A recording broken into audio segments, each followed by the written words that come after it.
नमस्कार, आप देख रहे हैं कशिश न्यूज और आपके साथ मैं हूं दीपक शर्मा। आज का मुद्दा सिर्फ बजट है और बजट से देश को, देशवासियों को, अलग अलग वर्गों को, व्यवसाय को, कारोबारियों को, रोजगार करने वालों को, नौकरी पेशा लोगों को और ख़ास तौर पे अलग अलग राज्यों को क्या कुछ मिला है, इस पर हम लगातार बातचीत कर रहे हैं। फिलहाल झारखंड का समय है, तो मुद्दे में आज झारखंड को इस बजट से, झारखंड वासियों को इस बजट से कितनी उम्मीदें थी और वो उम्मीदें कितनी पूरी होती नजर आ रही है, इसी विषय पर बात करेंगे। हमारे साथ कुछ मेहमान जुड़े हुए हैं, उनसे आपका परिचय करा दें। हमारे साथ चैम्बर ऑफ कॉमर्स से रोहित अग्रवाल जी जुड़े हुए हैं, बीजेपी की ओर से पक्ष रखने के लिए दीनदयाल वर्णवाल जी जुड़े हुए हैं और कांग्रेस की ओर से पक्ष रखने के लिए ऋषिकेश सिंह जी जुड़े हुए हैं। आप तीनों का बहुत बहुत स्वागत है। सबसे पहले तो रोहित अग्रवाल जी, उम्मीदें जो थी केंद्रीय बजट से, उन उम्मीदों पर ये बजट कितना खरा हुआ साबित है, ये समझना चाहेंगे आपसे। देखिए, ये हमें काफ़ी आशाएं थी झारखंड के प्रति कि झारखंड एक युवा राज्य है और स्टेट की तरफ से विशेष कुछ पैकेज मिलेगा झारखंड को। लेकिन इस बार जो सेंट्रल की भूमिका थी वो फेडरल सिस्टम के अनुरूप ही थी। उन्होंने कोई भी पर्टिकुलर कोई राज्य के साथ वैसा पक्षपात नहीं किया या प्रायोरिटी नहीं दी, इक्का दुक्का छोड़ के ओवरऑल एक अम्ब्रेला बजट पेश किया उन्होंने, है ना, फेडरल सिस्टम का धर्म निभाते हुए। अब स्टेट्स को चाहिए कि वो कैसे अलाइन करे उनकी पॉलिसी में। जैसे कैपेक्स है, अब जो कैपिटल एक्सपेंडिचर है करीब उन्होंने 8% का इजाफा किया है इसमें, तो ये सभी को इसका लाभ मिलेगा, सभी राज्यों को लाभ मिलेगा। बेटर कनेक्टिविटी होगी, बेहतर सुविधा होगी, बेहतर इंफ्रास्ट्रक्चर होगा। तो इसी से मैं अब झारखंड को चाहिए झारखंड अपना बजट उस हिसाब से अलाइन करे और स्टेट सेंट्रल ने जो भी प्रावधान रखे हैं बजट में, जो भी कैपिटल एक्सपेंसेस के हैं, जैसे मेडिकल टूरिज्म एक का अच्छा स्कोप है, सीआईपी का विस्तार का जो एक प्रस्ताव है सेंट्रल गवर्नमेंट का, तो झारखंड एक मेडिकल टूरिज्म के रूप में भी विकसित हो सकता है। तो पर्टिकुलर मैं कहूंगा कि हाँ, जो हम सोच रहे थे कि झारखंड को कुछ विशेष दर्जा मिलेगा, विशेष लाभ मिलेगा, वो तो नहीं है। ओवरऑल बजट संतुलित है। अब राज्य को उसके हिसाब से अपने को अलाइन करना चाहिए, सेंट्रल की नीतियों के हिसाब से राज्य सरकार को भी अपने उस हिसाब से पॉलिसी बनानी चाहिए और लाभ लेना चाहिए। बिल्कुल, हम थोड़ा और विस्तार से इसे समझेंगे, थोड़ा सियासी प्रतिक्रिया भी लेनी जरूरी है। ऋषिकेश सिंह जी से समझ लेते हैं कि इस बजट से जो उम्मीदें थी, उस उम्मीद पर यह बजट कितना खरा साबित होता दिख रहा है या नहीं होता दिख रहा है, क्या उनकी राय है? ऋषिकेश जी। दीपक जी, जिस सरकार से कोई उम्मीद नहीं है उसके बजट से उम्मीद करना बेईमानी होगी। इस बजट में क्या है इसे देश ढूंढ रहा है और इस बजट में देश कहां इसे हम ढूंढ रहे हैं। केंद्र सरकार द्वारा पेश किया गया budget Deepak ji totally direction less है, विजन लेस है, मिशन लेस है, एक्शन लेस है। इसमें इकोनॉमी डिरेल है, एंटी वुमेन है, एंटी यूथ है, एंटी पुअर है, एंटी फार्मर है। यह बजट देश को बंटाधार करने वाला बजट है और इसका नतीजा यह निकला दीपक जी कि देश का शेयर मार्केट धड़ाम से गिर चुका है। और मैं ऐसा क्यों कह रहा हूं दीपक जी कि अभी मैं सुन रहा था चैम्बर ऑफ कॉमर्स के साथी को, बोल रहे थे कैपिटल एक्सपेंडिचर इतना परसेंट बढ़ गया। मैं सच्चाई बताता हूं कि टोटल एक्सपेंडिचर कट में 1,503 करोड़ रुपया कट किया गया। कैपिटल एक्सपेंडिचर में 1,44,376 रुपया कट किया गया। और ये जो बजट है दीपक जी, इस बजट का तो नाम बदल देना चाहिए और क्या करना चाहिए, गरीब कल्याण में कटौती बजट। और मैं ऐसा क्यों कह रहा हूं, मैं आंकड़ों के साथ आपको बताना चाहता हूं दीपक जी। इस जो बजट जो पेश किया गया, हर विभाग का बजट को कट किया गया। जैसे स्वास्थ्य में 3,686 करोड़ का बजट कट किया गया, शिक्षा में 6,701 करोड़ का बजट कट किया गया, सामाजिक कल्याण में 9,999 करोड़ का बजट कट किया गया, कृषि के क्षेत्र में 6,985 करोड़ का बजट कट किया गया, ग्रामीण विकास विभाग में 53,067 करोड़ का बजट कट किया गया, शहरी विकास में 39,000 करोड़ का बजट कट किया गया। पूर्वोत्तर राज्य जो नॉर्थ ईस्ट के स्टेट हैं उनके विकास के लिए 1,436 करोड़ का बजट कट किया गया। एससी एसटी ओबीसी के ऊपर तो क्रूर प्रहार किया गया। कैसे किया गया दीपक जी, मैं आंकड़ों के साथ बताता हूं। पीएम अनुसूचित जाति अभ्युदय योजना में 890 करोड़ की कटौती की गई। PM young achievers scholarship OBC EBC और डिनोटिफाइड ट्राइब्स को मिलता है, उसमें 690 करोड़ की कटौती की गई।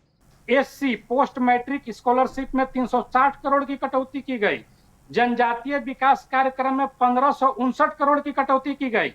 और जल जीवन मिशन प्रधानमंत्री का जो ड्रीम प्रोजेक्ट है, राष्ट्रीय पेयजल मिशन योजना में 50,000 की कटौती की गई, 50,000 करोड़ की कटौती की गई। और अभी आपने देखा होगा कि इंदौर शहर में 20 लोग गंदा पानी पीने से मर गए और उस विभाग में 50,000 करोड़ की बजट में कटौती क्या कहता है? यानी कि आप सिर्फ और सिर्फ दिखावे के लिए बजट लाए हैं। साथ में मैं बताता हूं कि 2025-26 के तुलना में 2026-27 का जो बजट आया है उसमें फसल बीमा योजना हो, यूरिया सब्सिडी हो, पीएम गरीब कल्याण अन्न योजना हो, रक्षा में विमान और एरो इंजन योजना, इस सब का बजट कट किया गया।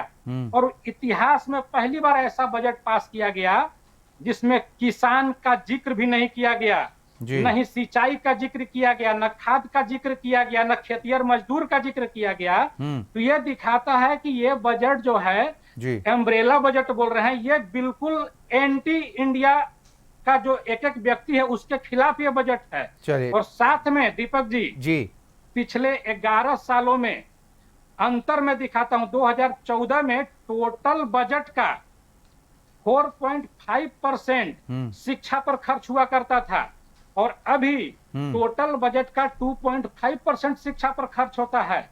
और हायर एजुकेशन में दीपक जी टोटल बजट का 2.5 खर्च होता था 11 साल पहले और अब 0.9% खर्च होता है। और रक्षा बजट जो देश का सबसे महत्वपूर्ण होता है, 11 साल पहले टोटल बजट का 17% रक्षा बजट हुआ करता था, घट के 13% हो गया। और जहां तक झारखंड की बात है दीपक जी, झारखंड की जनता 2014 में, 2019 में और 2024 में भारतीय जनता पार्टी को लोकसभा चुनाव में झोली भर भर के सांसद देने का काम की, लेकिन रिटर्न में झारखंड को क्या दिया गया केंद्र सरकार के द्वारा? झुनझुना। झारखंड का तो नामो निशान में वहां बजट में नामो निशान नहीं था। चलिए, काफी विस्तार से आपने काफी एक निमहांस, एक लास्ट एक निमहांस देने का बात की है लोग। झारखंड सरकार जब रिम्स 2 बना रही थी तो भारतीय जनता पार्टी के नेता बाबूलाल मरांडी, चंपई सोरेन और बड़े बड़े नेता रिम्स 2 का विरोध करते हैं और आज निमहांस दे रहे हैं।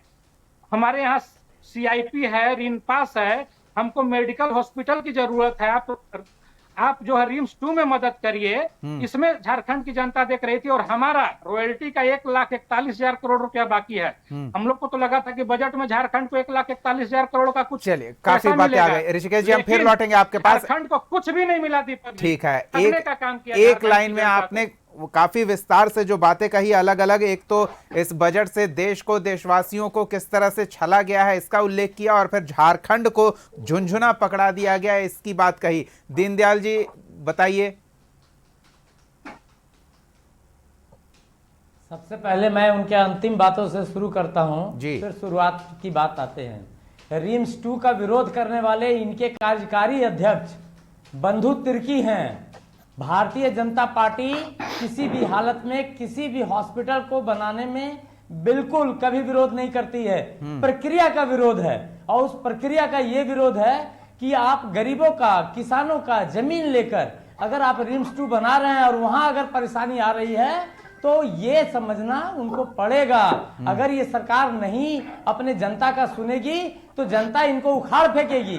तो ये जो आज दोषारोपण कर रहे हैं रिम्स 2 बनाने में भारतीय जनता पार्टी विरोध कर रही है, गलत है। इन्हीं के पार्टी के कार्यकारी अध्यक्ष विरोध कर रहे हैं। अब विरोधी नहीं कर रहे हैं, उन्होंने धरना प्रदर्शन शुरू कर दिया, उन्होंने ग्रामीणों के साथ खड़ा होकर फोटो खिंचवाया। और ये क्या बात करते हैं, इनको जब बात नहीं करना। 2013 का हालत क्या था देश का? देश का हालत जो था, आज का हालत क्या है? आज अगर यह बजट को देखे तो ये विश्व स्तरीय बजट है। इस बजट को देखे तो ये झारखंड के बेस में नहीं देखना चाहिए, आपको विश्व के लेवल में खड़ा होना है। और जब हमारा बजट का आकार ही 3 गुना से 4 गुना हो गया है और अगर हम 3% रक्षा बजट में कम भी किए तो भी आप मान के चलिए कि हम 4 गुना ज्यादा हैं बजट में पैसा खर्चा कर रहे हैं। इनको पता नहीं है, इनको सिर्फ विरोध करना है। और कांग्रेस को क्या पता होगा जिसने 50 साल देश को लूटा है और जो देश को लूटने के लिए ही कांग्रेस पार्टी बनी है। तो आज इनको समझ में नहीं आ रहा है कि आज विश्व के जो शीर्षस्थ नेता हैं वह भी भारत को देख के सलाम ठोकते हैं। और आज जब अमेरिका ने कटिंग किया यहाँ का टैक्सेशन का, और यहाँ के लिए उन्होंने जब टैरिफ बढ़ाया, तो आपको विश्वास होगा उस समय कांग्रेस के नेता बोलते थे कि भारत डूब जाएगा, इनका बढ़िया समीक्षा नहीं है। लेकिन आज आप देखिए वापस अमेरिका टूट रहा है, और भारतीय जनता पार्टी ही नहीं, भारतीय जनता पार्टी द्वारा चलाई जा रही है स्कीम्स, और आज देश को नमन करते उसने भी कहा कि हमारी जो पॉलिसी है उससे भारत को कोई फर्क नहीं पड़ा। इसलिए आज जो बजट आया है भारतीय जनता पार्टी के मोदी जी और निर्मला सीतारमण जी के द्वारा, यह बजट इनके समझ से बहुत बाहर है, कांग्रेस के समझ से कुछ भी बाहर, एकदम बाहर है। आज चेंबर के लोग समझ रहे हैं, उनको नहीं समझ में आता है। क्यों नहीं समझ में आता? इसलिए कि वो समझना नहीं चाहते हैं। आज अगर सचमुच पूछा जाए तो युवाओं के लिए, महिलाओं के लिए, आज किसानों के लिए, व्यापारियों के लिए यह बजट है। उन्हें इसलिए समझ में नहीं आता है कि ये चारों में से वो कोई नहीं है। चल वो ठीक क्या है? वो हैं लूटपाट करने वाले, झारखंड को भी लूटे हैं। इसीलिए इनके समझ से बाहर का बजट है, और इनको समझने की जरूरत भी नहीं है। रक्षा बजट, चलिए ये बात समझ की है या नजरिए की है, ये हम थोड़ा बेहतर समझ लेते हैं। सियासी दल के लोग हैं तो इस तरह की सियासी प्रतिक्रिया ही देंगे।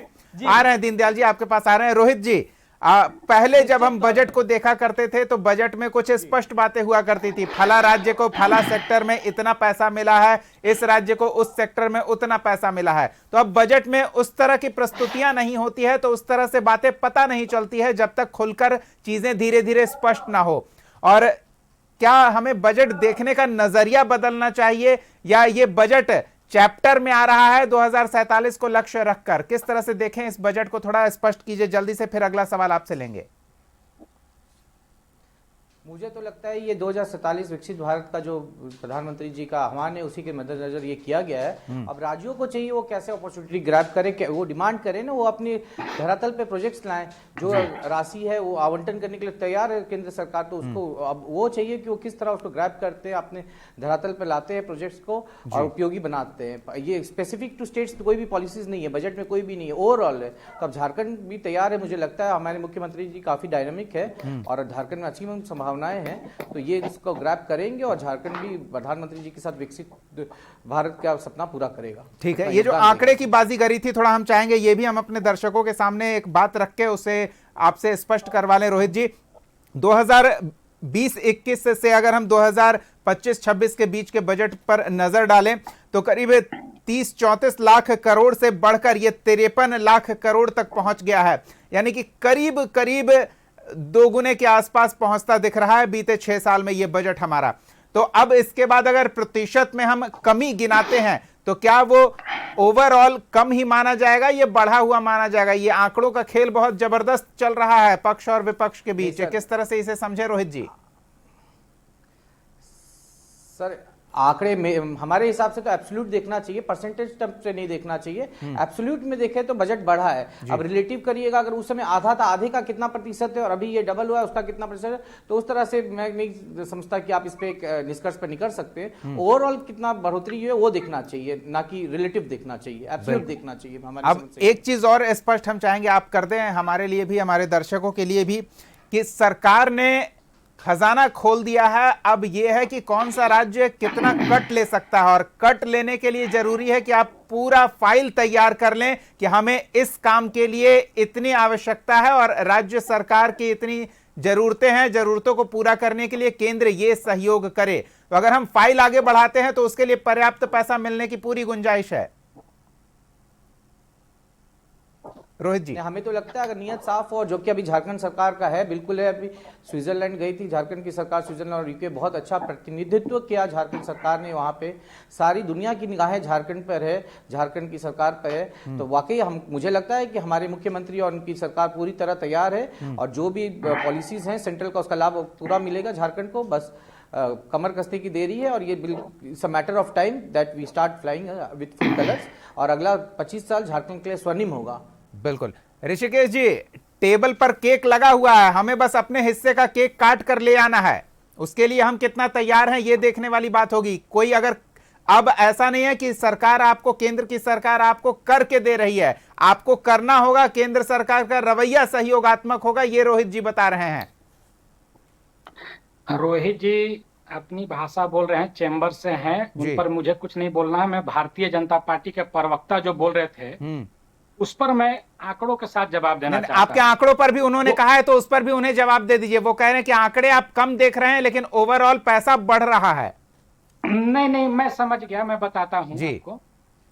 वो अपने पूरे जो वक्तव्य था डिबेट का, उसमें ये नहीं बता पाए कि देश और राज्य को बजट से मिला क्या। अरे ढूंढने से भी नहीं मिलेगा, ऐसा बजट था। और जो बजट आज पेश किए हैं उनको भी पता नहीं चल रहा है कि क्या मैं बताऊं जनता को। और 2014 से पहले जब कांग्रेस की सरकार थी तो आप तुलना करते हैं तो 2014 से पहले $1 50-60 रुपए का था, आज 92 रुपया का हो गया। सिलेंडर 400 का था, आज 1000 पार कर गया। पेट्रोल 60 रुपए का था, आज 100 रुपया के करीब है। और बेरोजगारी बीच में नहीं, बीच में नहीं, बीच में। दीनदयाल जी एक बार सुन लीजिए, आपको समय देंगे।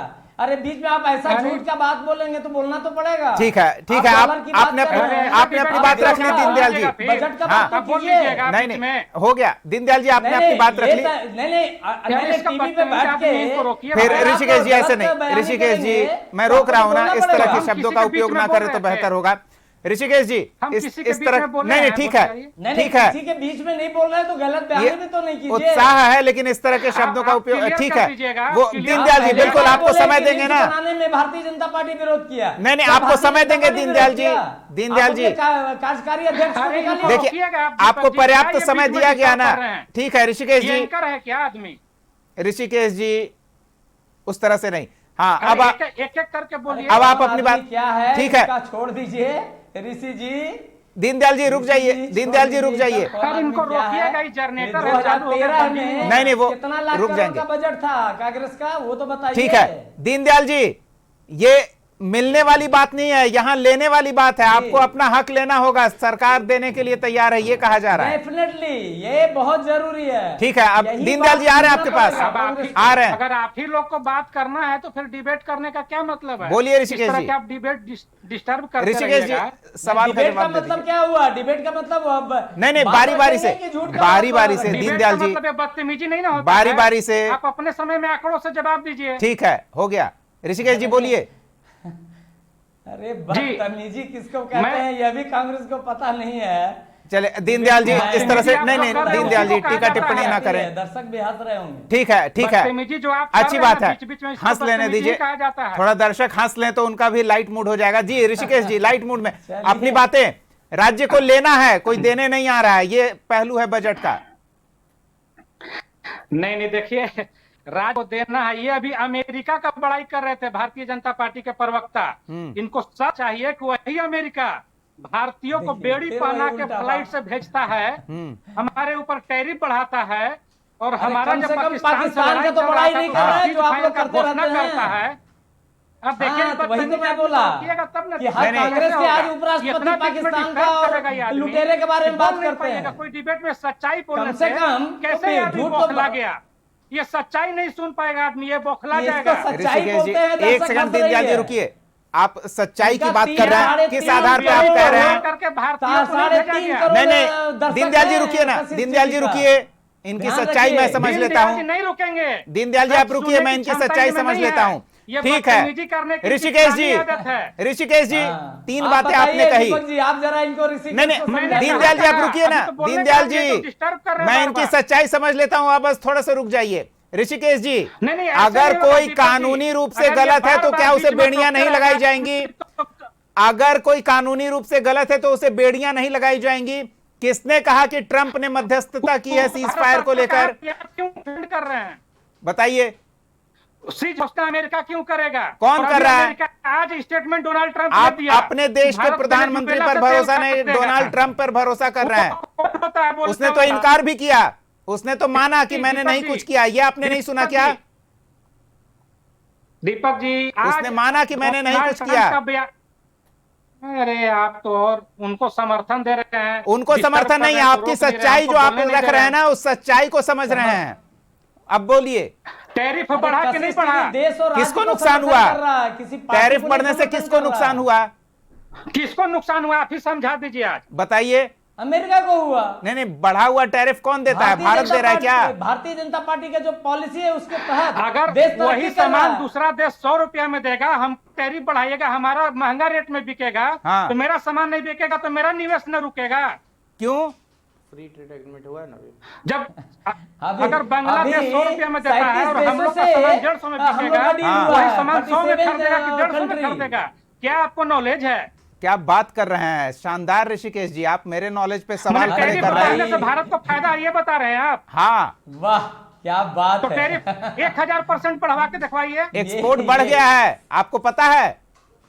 आपको कोई जानकारी नहीं है एक्सपोर्ट किसको बोलते हैं। अगर टैरिफ घटेगा तो एक्सपोर्ट घटेगा, एक्सपोर्ट घटेगा तो मैन्युफैक्चरिंग घटेगी। क्या जानकारी रखते हैं आप? ये है, ये कांग्रेस का इकोनॉमिक्स है जिसके तहत देश, ये दीनदयाल जी आप रुकिए ना, दीनदयाल जी आप रुकिए, ये कांग्रेस का इकोनॉमिक्स है। ऋषिकेश जी आपको पता, दीनदयाल जी थोड़ा सा सब्र कीजिए, मैं हूं दीनदयाल जी, थोड़ा सा सब्र। ऋषिकेश जी ये कांग्रेस का इकोनॉमिक्स है जिसके तहत देश फ्रेजाइल 5 में पहुंच गया था, डूबती अर्थव्यवस्था था ये देश। उस समय आपको इकोनॉमिक्स की समझ नहीं थी? सोना को गिरवी रखना पड़ा। रुकिए दीनदयाल जी, 2009 के आर्थिक रुकिए दीनदयाल जी, पूरे देश में आया, भारत में नहीं आया। क्या कोई जानकारी नहीं है? जानकारी एकत्रित करिए, आप जानकारी इकट्ठा कीजिए। फ्रेजाइल 5 में ये देश था, आपको पता है किसके शासनकाल में? जिसे आप अर्थशास्त्री कहते हैं, मनमोहन सिंह के शासनकाल में वर्ल्ड बैंक कर्ज देने से इनकार कर रहा था। आपको है पता किसके शासनकाल में? कांग्रेस के शासनकाल में। आप अर्थव्यवस्था समझा रहे हैं मुझे? स्टेबल था, भारत में नौकरी नहीं गई, भारत में रोजगार नहीं घटा और लगातार देश वृद्धि किया था। अच्छा, ये पीएफ अकाउंट बढ़ रहे हैं, किसके बढ़ रहे हैं? ये रोड बन रहे हैं, ये पुल पुलिया बन रहे हैं, कौन बना रहा है? एलियंस आके बना रहे हैं। 70 साल में 60 लाख करोड़ का कर्ज था, आज 210। दीपक जी इनसे बहस करके कुछ फायदा नहीं है। नहीं, दीनदयाल जी हो गया, इनकी समझ हम समझ गए, इनकी समझ हम समझ गए, आपकी बातें आ गई, ठीक है। रोहित जी, निकल जाएंगे, ये इरादा सर फोड़ने से फायदा नहीं, ठीक है। नहीं सर नहीं फोड़ना है। रोहित जी से हम थोड़ा समझ लेते हैं। रोहित जी आप भरोसा जता रहे हैं सत्ताधारी खेमे पर। जी सर, सत्ताधारी खेमे पर भरोसा जता रहे हैं, हेमंत सोरेन की नीयत पर भरोसा जता रहे हैं, लेकिन क्या ये रवैया ईगो क्लैश झारखंड का नुकसान नहीं करेगा? जो आप इस चर्चा के दौरान देख रहे हैं, क्या ये नुकसान नहीं करेगा? मेरी समझ से तो नहीं करेगा, बाकी राजनीति में मैं नहीं कुछ बोलना चाहता। हमारे जो मुख्यमंत्री हैं बहुत बुद्धिमान व्यक्ति हैं, बहुत समझदार है। उन्होंने, हमने देखा किस तरह उन्होंने झारखंड का प्रतिनिधित्व किया ग्लोबल पटल पे। बिल्कुल, मैं भली भांति जानता हूं, उनको पता है कैसे झारखंड को आगे 25 साल में लेके जाना है। बिल्कुल, और ये सब राजनीति वगैरह तो मुझे नहीं समझ में आती, जो भी है। लेकिन हाँ, हमारी समझ से केंद्र सरकार ने अपना काम किया, अब राज्य सरकार अपनी काम करेगी और इसी प्रकार ही चलेगा। कोई भी राज्य आइसोलेशन में काम नहीं कर सकता, उसी प्रकार सेंट्रल भी राज्यों को उपेक्षा करके नहीं बढ़ सकता। तो हैंड इन हैंड ही चलना है। और दोनों ही हमारे मुखिया जो है, प्रदेश के भी मुखिया और राष्ट्र के भी मुखिया बहुत ही समझदार हैं और ये मिलके विकसित भारत का सपना जो 2047 का पूरा करेंगे। मुझे पूरा भरोसा है, हमारे चेंबर को पूरा भरोसा है। हमें भी भरोसा है कि चैनल पर कुछ भी कह ले, लेकिन कैबिनेट की बैठक में झारखंड के लिए जो सबसे उपयुक्त होगा उन फाइल्स को केंद्र तक बढ़ाया जाएगा और केंद्र से उन फाइल्स पर हरी झंडी मिलेगी, ये संभावना बनी हुई है। ऋषिकेश जी फिर कभी समय अभाव है, माफी चाहूंगा। दीनदयाल जी आपसे भी आपको विश्वास दिलाता हूं कि जो भी दीपक जी 1 मिनट का समय आ रहा है झारखंड से जाएगा, हमारे सारे सांसद मिलकर उस फाइल पे साइन करवाने का कार्य भी बजट में कुछ है ही नहीं, तो ये क्या बताएंगे? आप ही कह रहे हैं ना। चलिए दीनदयाल जी, ये भरोसा बना रहे, ये अच्छी बात है। ऋषिकेश जी जल्दी से अपनी बात।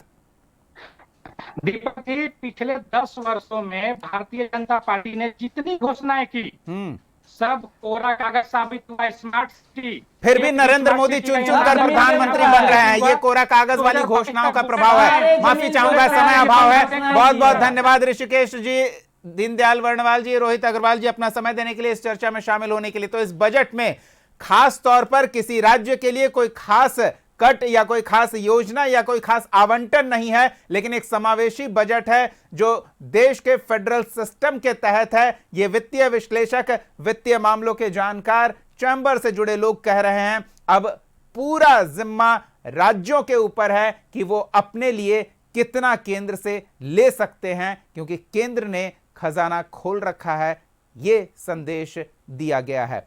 मुद्दा यही था और मुद्दे में काफी बातें सामने आई है। सियासी आरोप प्रत्यारोप अपनी जगह है, लेकिन जब काम होगा तो मिलजुल कर होगा और उसका परिणाम सबके हित में होगा, यही कामना है। अगले एपिसोड में एक और मुद्दे के साथ फिर मौजूद रहेंगे। तब तक के लिए देखते रहिए कशिश न्यूज।